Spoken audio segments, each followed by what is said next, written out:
Hello everyone, আসসালামু আলাইকুম। সবাইকে ঈদ মুবারক। অনেকদিন পর আমি ঈদ মুবারক উইশ করতেছি, কারণ ঈদের দিনের ভিডিওটা আমার এডিট করা আপলোড করে ওঠার সময় হয়ে ওঠে না। আসলে অসুস্থতার কাজের মাধ্যমে এত বেশি প্যারাই ছিলাম, কিছুই ইচ্ছে করে নাই। আসলে ওই রকম কোনো বড় ভিডিও এডিট করি না। আমি অনেক দিন পরে ঈদের দিনের ভিডিও এডিট করে আবার আপলোড করতেছি। সবার কিন্তু ঈদের দিনের ভিডিও আপলোড করা শেষ, আমি কিন্তু একদম পরে। আমি মনে হয় সবসময় ট্রেন্ডিং ভিডিও বলেন বা কোনো একটা কিছু বলেন সবসময় পরে করি, কারণ করব করে আমার আর করা হয় নাই। যেহেতু অনেক অসুস্থ ছিলাম আর খাচ্ছিল, কোনো রকম কাজটা শেষ করে ঘুমাইছে এইরকম আর কি। এটা হচ্ছে ঈদের দিন। আমি ঈদের 2 দিন আগে প্রায় অনেকখানি পরোটা বানিয়ে রাখছিলাম, আর ঈদের দিনের সকালে কিছু রুটি বানাইছিলাম। ঈদের দিনের আগেও কিন্তু ছালের রুটি বানাইছি, এগুলো আমি ওই রকম ভিডিও করি না। এগুলো ঈদের দিনে একটু অনেকগুলো আটা রুটি বানিয়ে রাখছিলাম আর কি। তো একজন মানুষ সব কিছু আগে থেকে একটু একটু করে গুছিয়ে রাখতে হয়। পরোটা এবং মশলা আমি আগেই রেডি করে রাখছিলাম, মানে ঈদের দিনের আগে। এখন বাজে প্রায় 9:45। ঈদের দিনে মানে মাংস রেডি, এখন আমি রান্না করতে যাব। প্রথমে তেল গরম করে কিছু মশলা দিয়ে দিছি। হ্যাঁ, তেলে কিন্তু আমি একটু ছাগলের ওই যে চর্বি আছে না, ওগুলো দিয়ে দিয়েছি, যাতে তেলের সাথে আর একটু তেল বের হয়। সবগুলা মশলা মানে পেঁয়াজ আর গরম মশলা সবগুলা দিয়ে আমি কিন্তু ছাগলের মাংস সবগুলো একসাথে দিয়ে দিলাম আর কি। এইরকম প্রায় আমি 20 থেকে 30 মিনিট ভালো মতো কষিয়ে নিব। অন্য কোনো মশলা আমি এখানে অ্যাড করব না। এভাবে জাস্ট পেঁয়াজ এবং গরম মশলার মধ্যে আমি এরকম প্রায় 30 মিনিটের মতো ভালো মতো নেড়ে চেড়ে কষিয়ে নিব। তারপর পেঁয়াজ আর অন্যান্য যত সব মশলা আছে সবগুলাই কিন্তু অ্যাড করে তারপর আমি আবার কষাবো প্রায় 30 মিনিট। আমি কিন্তু প্রতি বছর ছাগলের মাংস এভাবেই রান্না করি।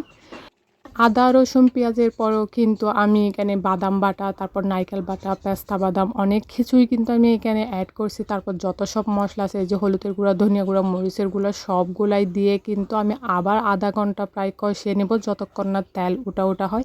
এর মাঝখানে কিন্তু আমি বেশ খানিকটা নেড়ে ছেড়ে দেবো। এভাবে কি আপনারা ছাগলের মাংস রান্না করেন কিনা অবশ্যই জানাবেন। আর যদি রান্না না করেন না, অবশ্যই একবার হলেও ট্রাই করে দেখবেন, অনেক বেশি ভালো হয়। ছাগলের মাংসে একটু আষ্টে গন্ধ থাকে, এটার জন্য আমি এভাবেই রান্না করি, মানে মশলা দেওয়ার আগে তেলে একটু ভালো মতো বেজে নিই, তারপরে কিন্তু রান্না করে। এই যে দেখেন আমার ফাইনাল লুক আর কি। এরপর কিন্তু আমি ধনেপাতা দিয়ে নামাই ফেলবো। এখন কিন্তু প্রায় 11টা বেজে গেছে, সবাই কিন্তু খেয়েও নিয়েছে। এরপর আমি কিছু আরও মাংস রান্না করব। মাংস বলতে মুরগির মাংস, তারপর পোলাও, তারপর ডিম রান্না করবো। এগুলো যখন আমি রান্না করতেছিলাম না, আমি কাঁপতেছিলাম মানে জ্বরে।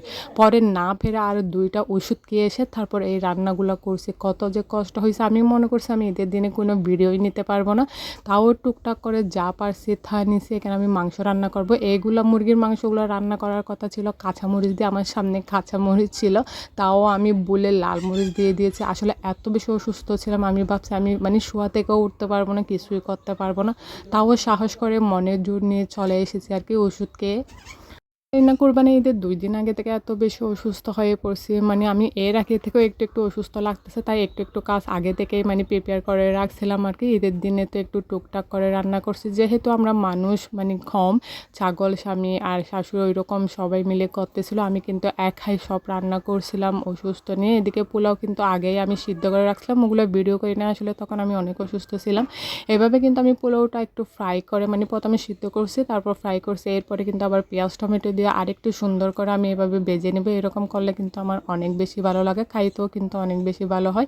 এর মাঝখানে কিন্তু খাওয়া হয়ে গেছে। এই যে পরে অ্যাড করছি, এটা শাশুড়ি বাড়তেছিল, আমাকে বাড়তে বসে, আমি কিন্তু পাই নাই, কারণ মুরব্বী মানে শুনি বাড়লে ভালো লাগে আর কি। এত বেশি মজা হয়েছিল, এরপরে এত রান্না করছি, এরকম কিন্তু মজা হয় না। তো আজকে এই পর্যন্ত, সবাই অনেক বেশি ভালো থাকবেন, সুস্থ থাকবেন। আসসালামু আলাইকুম।